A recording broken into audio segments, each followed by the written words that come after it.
আমার প্রিয় বোনেরা, আপনি যে কত দামি আপনি জানেন না। নারীদেরকে আল্লাহ বানিয়েছেন উচ্চতর করে, নিম্নতর নয়। নারীদেরকে ছোট্ট জিনিস দিলে এটারে বড় করে দেয়। নারীদেরকে ভ্রূণ দিলে, শুক্রাণু দিলে নারী এটারে বাচ্চা বাচ্চা হিসেবে উপহার দেয়, ঠিক কিনা? বিয়ের মাধ্যমে স্বামী যখন তার শুক্রাণু তার স্ত্রীকে উপহার দেয়, স্ত্রী রিটার্নে কি উপহার দেয়? ফুল ফর্ম বেবি, মানব সন্তান। দেখছেন, আপনি দিলেন একটু, কুনি দিছে বিশাল। আপনি যদি নারীকে বাজার এনে দেন, নারী এটাকে সুস্বাদু খাবারে রূপান্তর করে দেয়। আপনি তাকে একটা মুচকি হাসি দিয়ে দেন, সে তার কলিজা দিয়ে দেয়। কিন্তু যদি আপনি তার মনে কষ্ট দেন, সে আপনার জীবনকে জাহান্নাম বানায়া দেয়। খবর আছে, নারীর মন বুঝতে পারলে নেয়ামত, বুঝতে না পারলে কিয়ামত। ঠিক কিনা বলেন?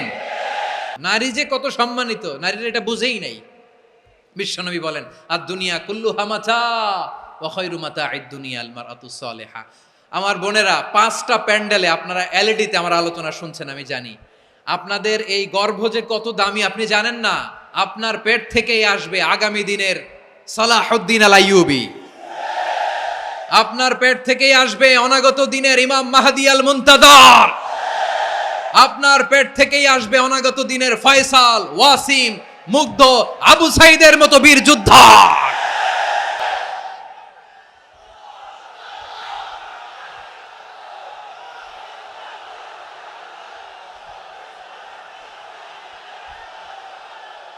আমার প্রিয় বোনেরা, আমার প্রিয় বোনেরা, বিশ্বনবীর কথার ওজন খেয়াল করেন। আর দুনিয়া কুল্লুহা মাতা ওয়া খায়রু মাতা'আদ দুনিয়াল মারআতুস সালিহা।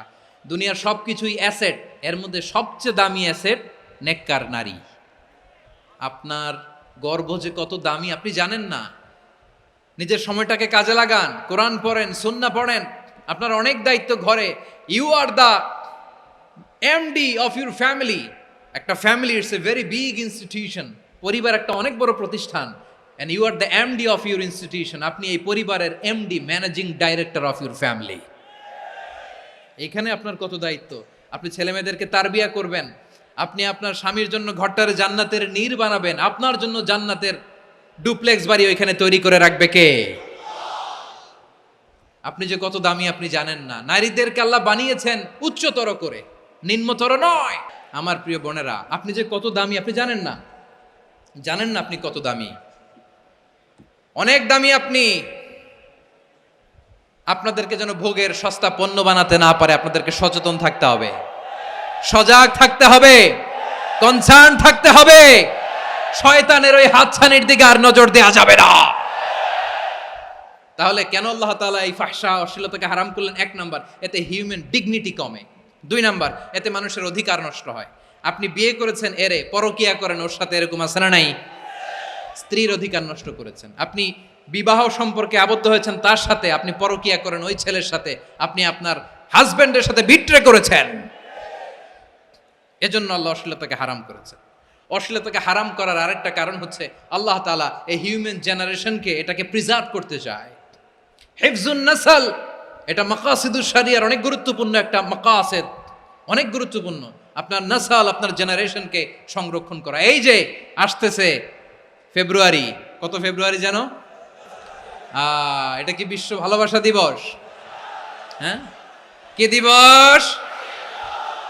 এই বিশ্ব ভালোবাসা দিবসের সাথে মুসলমানদের কোনো সম্পর্ক নাই। আমার প্রিয় ভাইরা, এই যে আপনি অবৈধ সম্পর্কে জড়ালেন, কেন আল্লাহ অশ্লীলতাকে হারাম করেছে দেখেন। বলতেছিলাম যে এটা আপনার নাসল, আপনার জেনারেশন, আপনার লিনিয়েজ, আপনার বংশকে প্রিজার্ভ করা। কে কার বাবা, কে কার মা, বাবা মা জানা, প্রজন্মকে প্রিজার্ভ করা, এটা ইসলাম ওয়াজিব করে দিয়েছে।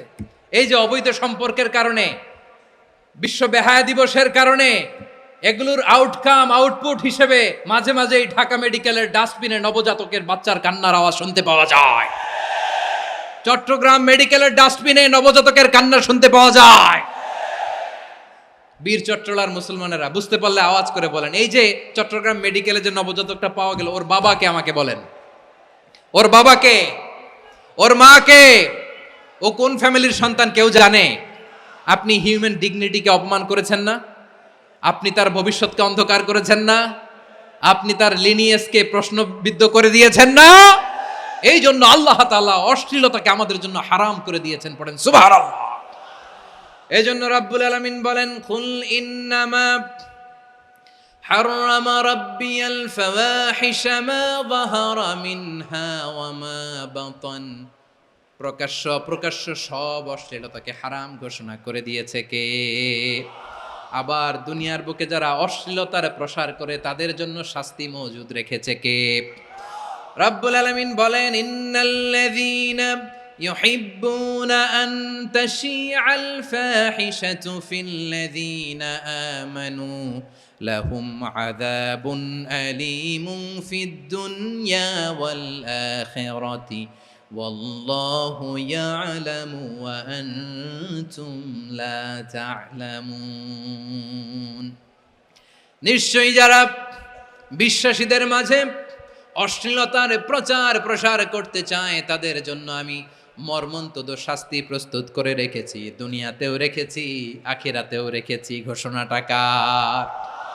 যারা এই নাটকের নামে, সিনেমার নামে, রূপালী জগতের নামে, মুভির নামে, ওটিটি প্ল্যাটফর্মের নামে আমার সমাজে অশ্লীলতা ছড়াতে চায় তাদের জন্য কঠিন মর্মন্তুদ শাস্তি মজুদ রেখে দিয়েছে কে? ও আমার বোনেরা, এখনো আপনি জাগবেন না?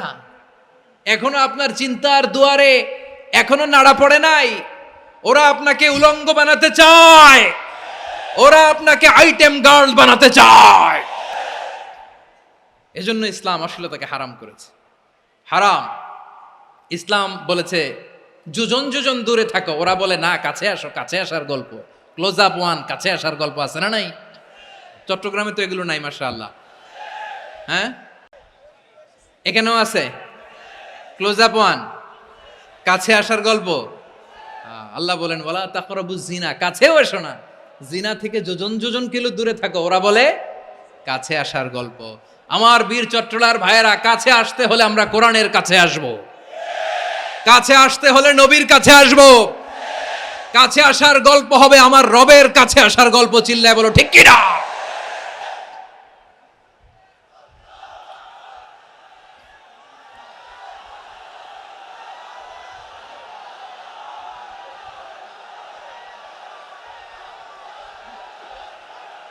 বসুন বসুন আমার ভাইয়েরা।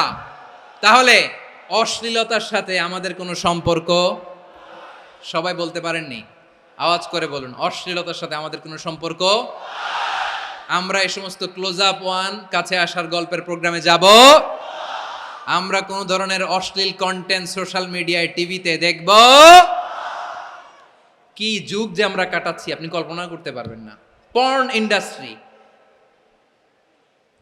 নারী পুরুষের বস্ত্রহীন যুগল দৃশ্য, এটাকে দিয়ে ওরা কোটি ডলারের ইন্ডাস্ট্রি বানিয়েছে। পুরো মানব ইতিহাসে এরকম জঘন্য সময় মানব ইতিহাস পার করে নাই। পর্ন এটা ইন্ডাস্ট্রি হয়ে গেছে। আমাদের এই যুবকগুলো, জেনজিগুলো, ওদের চরিত্র বাঁচাবে কি করে? কেমন করে হেফাজত করবে ওদের এই মূল্যবান চরিত্র? আমার প্রিয় ভাইয়েরা, সুস্থ পুরুষ তার বায়োলজিক্যাল গ্রোথকে হরমোন দিয়ে স্টপ করে দিয়ে সে সার্জারি করে নারী হতে চায়। সুস্থ নারী পুরুষ হতে চায়। পুরুষ পুরুষের প্রতি সেক্সুয়ালি আকর্ষণ বোধ করে। এটা লূত আলাইহিস সালামের কওমের মধ্যে ছিল। এটাকেও আল্লাহ কোরআনে ফাহিশা বলেছেন। ওয়ালুতান ইয ক্বালা লিকাওমিহি আতাতুনাল ফাহিশাতা মা সাবাকাকুম বিহা মিন আহাদিম মিনাল আলামিন। লূত আলাইহিস সালাম বললেন, তোমরা কি এমন এক অশ্লীল কার্যক্রমে ডুব দিলে নাকি যেটা গোটা বিশ্বের কেউ কখনো করে নাই? তোমরাই প্রথম করেছো। পড়েন নাউযুবিল্লাহ। এই পশ্চিমের এই রোগ আমার দেশে যেন আসতে না পারে, আমাদের সজাগ থাকতে হবে। প্রিয় ভাইরা, চিল্লায় বলেন ঠিক কিনা? পশ্চিমের অবস্থা ভয়ঙ্কর। পাশ্চাত্যে আমি যুক্তরাষ্ট্রে ছিলাম অনেকদিন, কয়েক মাস, বিভিন্ন স্টেটে ঘুরেছি। গার্ডিয়ানরা উদ্বিগ্ন।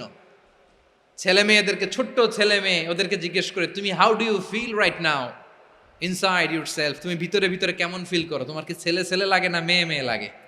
আচ্ছা বলেন, এই ছোট্ট বাচ্চাটাও কি এগুলো জেন্ডার অ্যাসাইনমেন্ট বলতে এগুলো কিছু বুঝে? এইভাবে মিসগাইড করা হচ্ছে। কৌতূহলবশত ছোট্ট ছেলে যদি বলে আমার তো মেয়ে মেয়ে লাগে, তখন বলে যে না তুমি মেয়ে, ছেলে না। মা বাবা বাধা দিলে ওকে আলাদা গভর্নমেন্ট হাউসে নিয়ে যায়। ভয়ঙ্করতম অবস্থা। আমরা একটা সময়ে শুনতাম যে হুজুর আমার ছেলেটা খুব ভালো, হাফেজে কোরআন, আল্লাহওয়ালা। হুজুর আমার ছেলে দাড়ি রাখছে, আল্লাহওয়ালা। হুজুর আমার ছেলে 5 ওয়াক্ত সালাত জামাতের সাথে পড়ে, তার মানে আল্লাহওয়ালা। পশ্চিমে যে আমি কি শুনছি জানেন? ওরা বলে হুজুর আমার ছেলেটা ইউনিভার্সিটির একটা মেয়ের সাথে প্রেম করে, ও খুব আল্লাহওয়ালা, হুজুর দোয়া করবেন।